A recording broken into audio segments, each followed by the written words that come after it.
Cheers. Cheers, mate. Doing this. Of course. All right. Phone already locked. Tech issues right off the bat.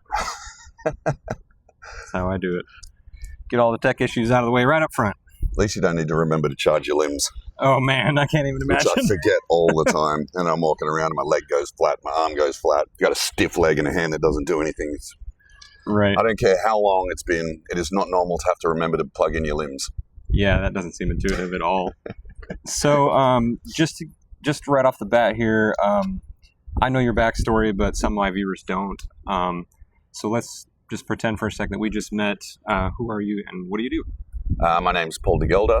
I am a host on Shark Week. I've been doing it since I think my first show was 2014.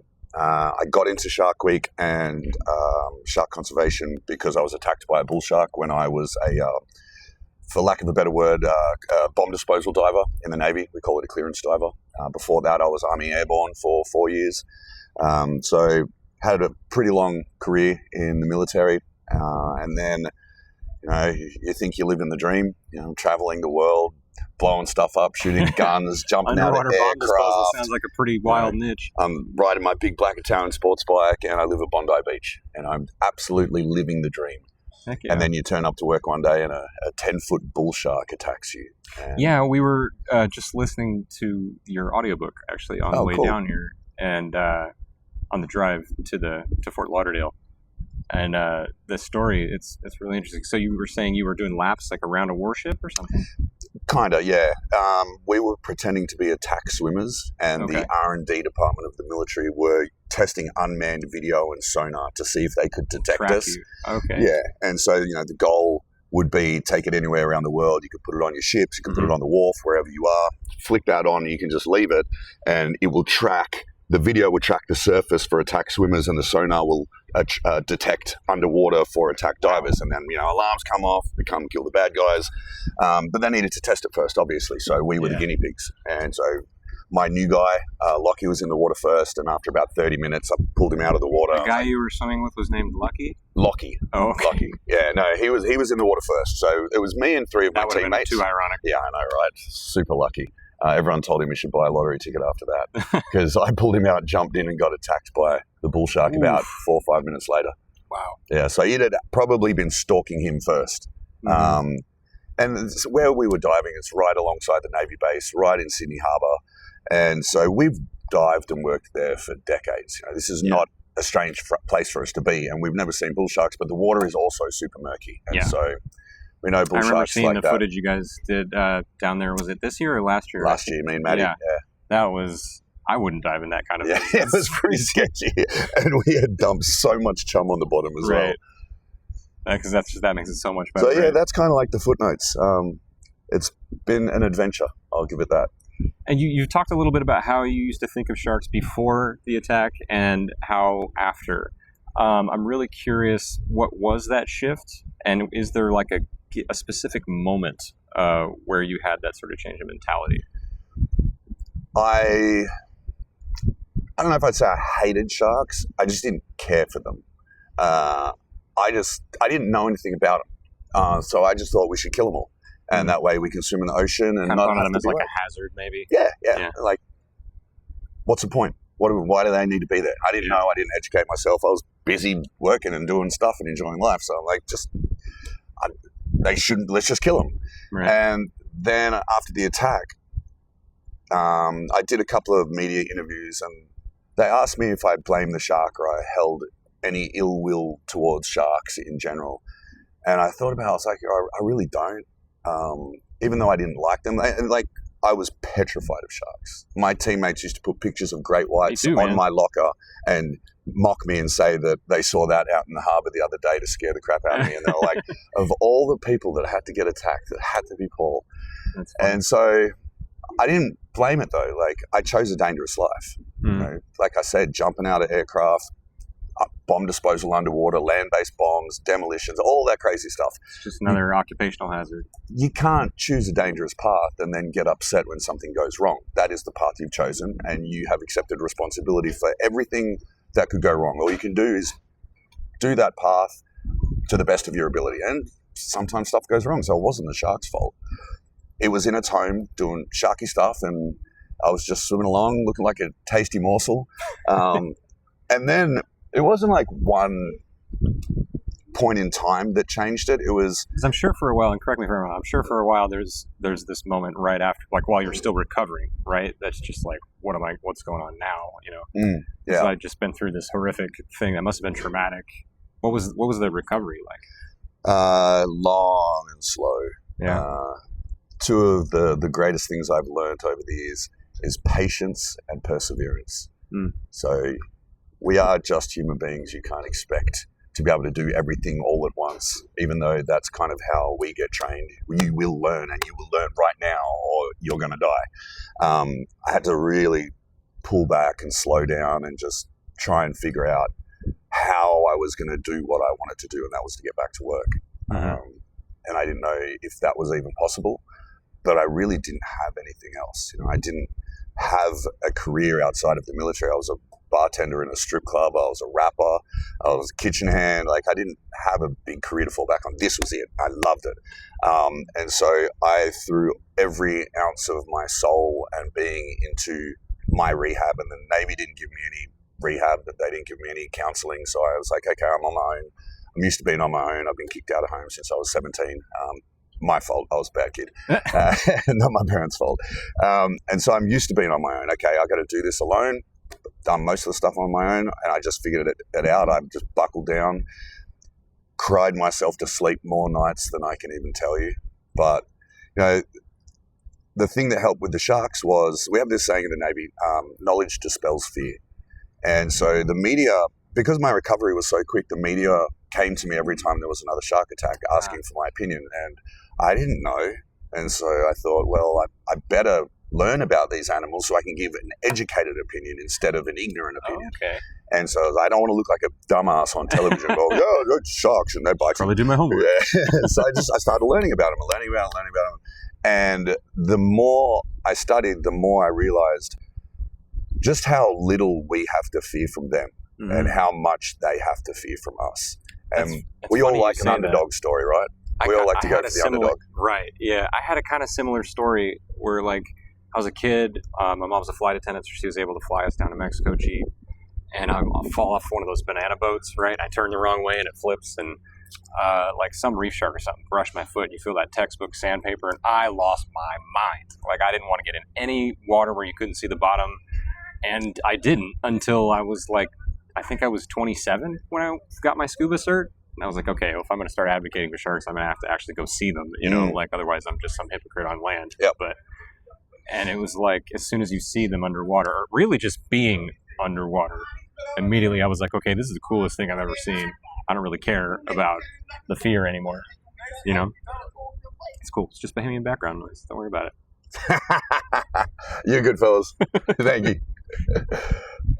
But yeah, the fear with fascination, I hear that from a lot of people. There's a lot of influencers too. I think that might be an Andyism too, replacing fear with fascination. I've heard a lot of people say that. Okay, yeah, and you're right. Seeing them was the game changer. Yeah. When so I did 2 episodes of 60 Minutes. In the first episode, I was fresh out of hospital, didn't know prosthetics, nothing. My stitches and staples were just out, and they wanted me to get into an aquarium and see a grey nurse shark. You guys call them sand tigers, and I was like, yeah, sure, whatever. Like, an aquarium. I know they're not dangerous, but I was still much more comfortable looking at the tail. And then, big tank, or yeah, big tank. It's called the Sea Life Aquarium.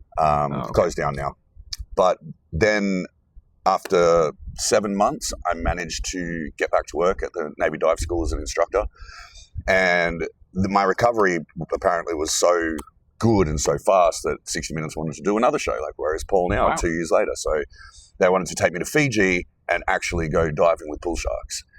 And I totally didn't step from a grey nurse shark in a tank. Didn't think about the bull sharks, man. I thought about a free trip to Fiji. And so I took my girlfriend at the time to Fiji. We had a good time. Then we went diving, and obviously diving is one of my great passions. And going down and just you'd already been diving with the military. That was for a long time. Yeah. All types of diving: mixed gas diving, helmet diving, underwater welding. So dives. Yeah. And so I went to Fiji, and I'm coming down the bottom, and I just see this tornado a sharknado, if you will, of like bull sharks just everywhere, and I could not believe my eyes. And everyone's just sitting on the bottom, chill, and we went down, and I was like, I have to drink every time you say Sharknado. yeah. Oh, okay, fine. And I was sitting down there for a long time just watching them, watching the feeders, and the sharks were like, there was probably 30 bull sharks, and these are the biggest bull sharks still to this day that I've ever seen in my life. They're enormous. But they're so polite. They know what to do. They come in a certain way. They work with the current. And this was a fully artificial reef that my friend Brandon actually built to develop this ecotourism, to promote tourism to Fiji, to help the islanders out. He only Is this hired like on the islanders. westernmost point of Fiji? I don't know, west, east, north, and south out there. It's called. It's not open anymore. He left. Okay. But we did 2 or 3 days, I don't really remember, but it was the last day of the last dive, and everyone else had gone to the surface, and it was me and Brandon and the camera guy. And I was like, I could do this. And I looked at Brandon, I looked at him, I looked at the bait box, and I was like, what do you reckon? And he's like, oh, he gave me his chainmail glove.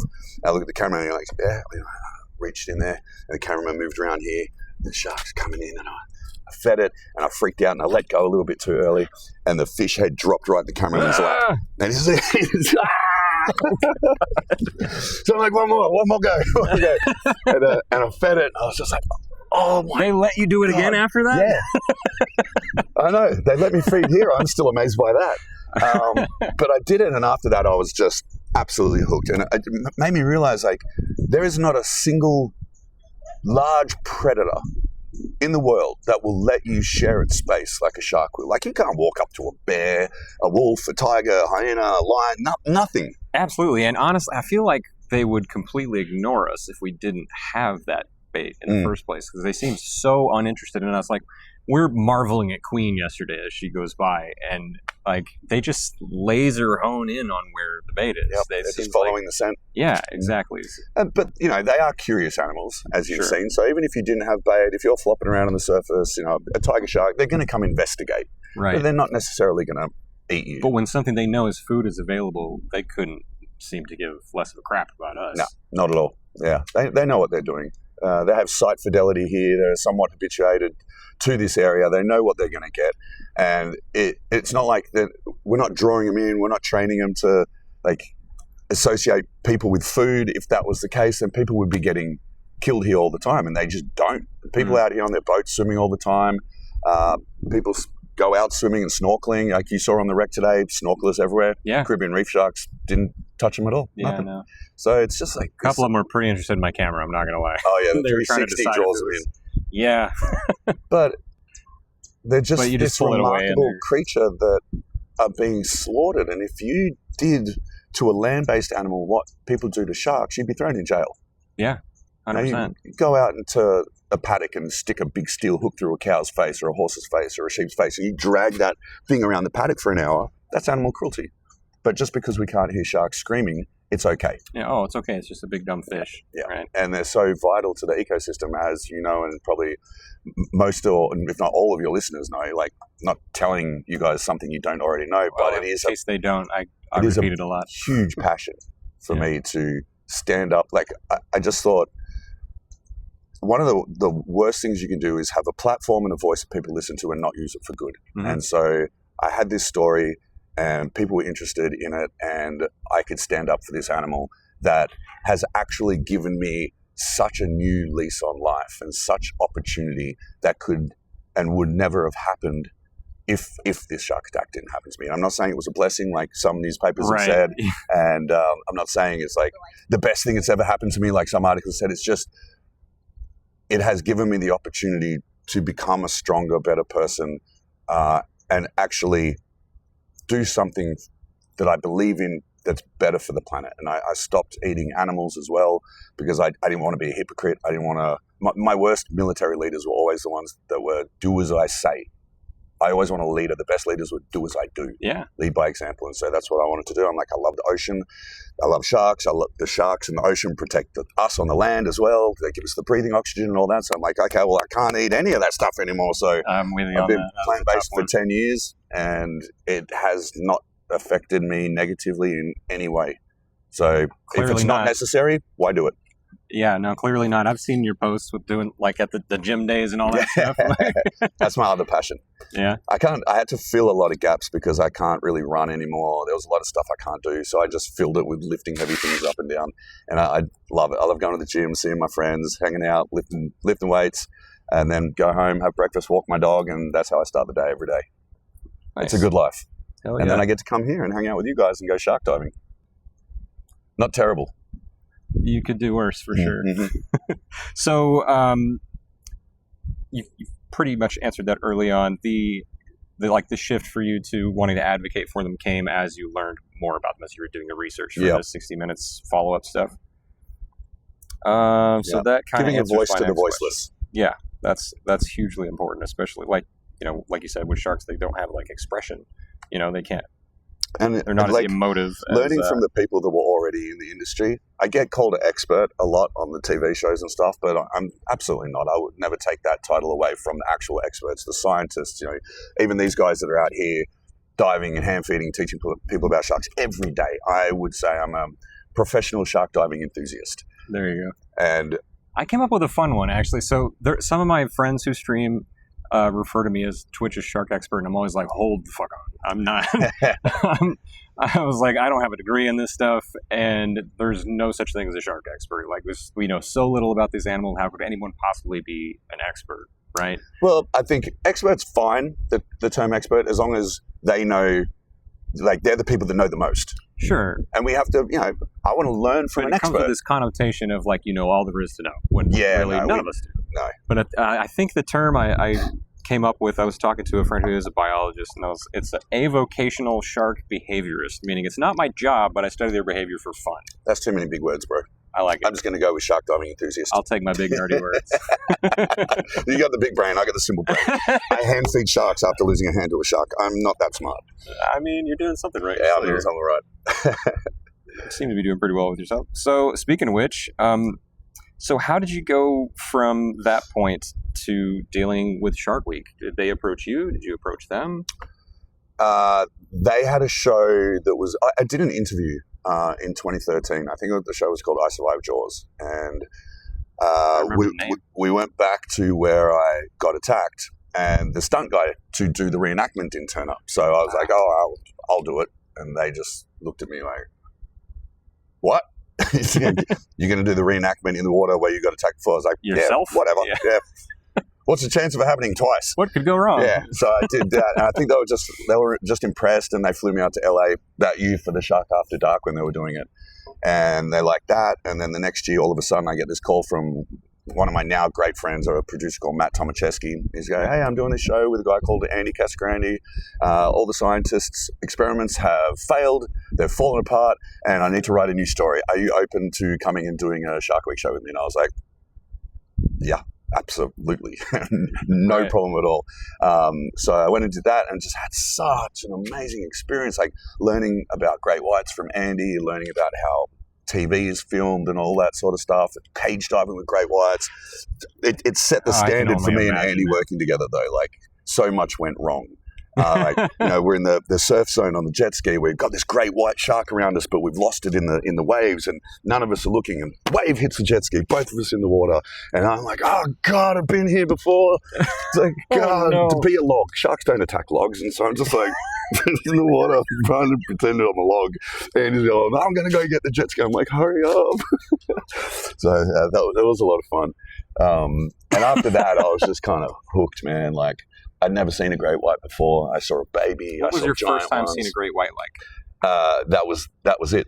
Was the freak out? Yeah. Oh no! Yeah. But on a jet ski in the surf zone, it's there. It's over there. Oh, we've lost it. Where is it? In the water. So I didn't know that. The sharks that small, they don't attack large mammals because their jaws aren't solidified enough to do that. So they eat a lot of squid, octopus if they can get it, eels, that sort of stuff. Yeah, that kind of change, like how with makos, how when they get real big, over like 1,000 pounds, their teeth will actually broaden and become serrated. Yeah, there's a term for that. They call that ontogeny, and that's how the animal goes through these like morphological changes through certain stages of their life, so they can hunt different things or whatever. Yeah, I thought that absolutely. was neat. Yeah, it's cool. It's pretty cool stuff.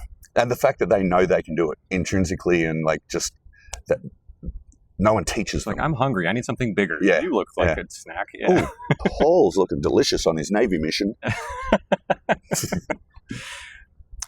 So, do you have any long-term goals you haven't achieved yet? Things on the horizon that you really want to do? Like, because you've come so far already. I didn't think I'd do this much. I've done more than I can imagine. I did a show where I parachuted into the Pacific Ocean. No is a totally acceptable answer in this scenario, because you're kind of killing it. I don't know. I just want to see how far I can push, everything. Because, I'll tell you, coming that close to death, it was obviously scary and painful. But right in the final seconds where I thought I was going to die, I was at peace. Because I asked myself, are you ready to die? And I look back on my life, to everything I'd done, everything in the military, and I'm like, man, I've lived 10 lives in these 31 years. If I'm going to die, I'm ready to go. And I just let go, and I was ready for death. And I was at peace because I had no regrets. And so all I want to do is live. All I want to do is make sure that I'm ready like that the next time I'm going to die. And so I will walk through the door of opportunity as many times as it takes for me to just live beyond every expectation I've ever had of myself. And they weren't that very big to start with.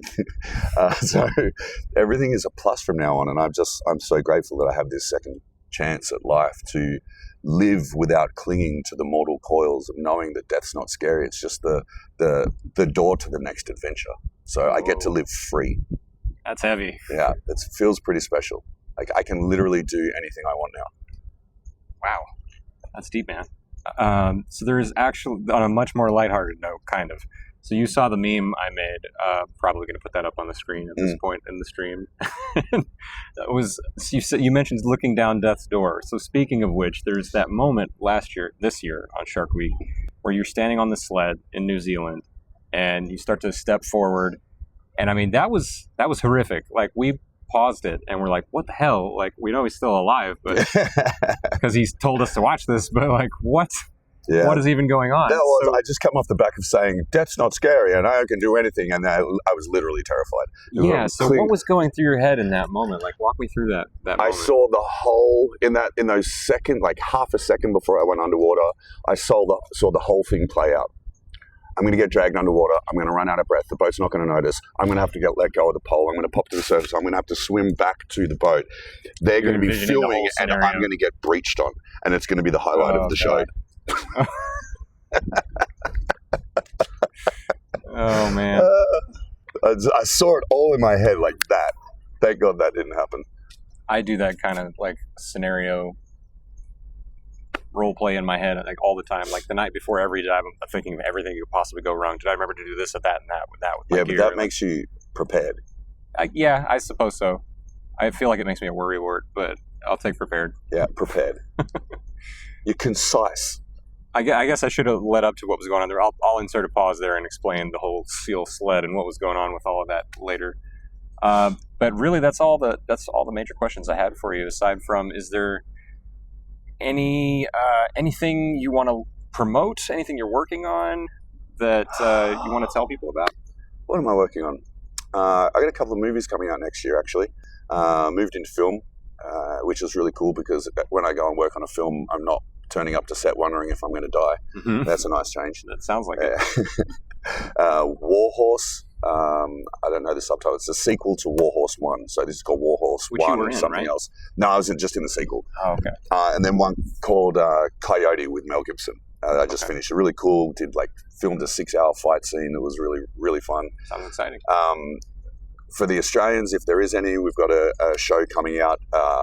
We do have some Aussies, actually. I'm not allowed to talk about it. Okay. I forgot we haven't even filmed. We're starting filming tomorrow. We're not working on anything. Yeah. I'll give you him. We did a show last year for the UK audience called Shark, Celebrity Infested Waters. Yes. That's where the red shark fin logos came from, right? Okay. Yeah. And so... Oh, that would be cool if they did that again. Yeah. But they're not. But they're not. They're definitely not. So anyway... You definitely did not hear that either. Apart from that, is there... Just living dreams. I hope everyone else can take some inspiration from what I'm doing. Yeah, for sure. I know. Double amputee that snowboards, parachutes, goes shark diving. I want to set the standard for people to understand how amazing they can live their lives and how strong and powerful they actually are if they just pour their heart and soul into it and not be afraid to walk through that door of opportunity when it presents itself. Wow. Well, I was going to ask you if there was any words you wanted to leave them with, but you kind of just blew that one out of the water. Yeah. So, yeah, that's it for me, man. Amazing. Thank you. Cheers, dude. Appreciate it. Let's go enjoy the rest of this trip. Yeah. Well, last dive tomorrow. Hopefully Joker turns up. That would be nice. Get some tiger shark action as well at the Bahamas. Yeah, that would be nice to close this out with a tiger shark. All right, man. We'll grab another pina colada. On me. All right. I hope those mics work.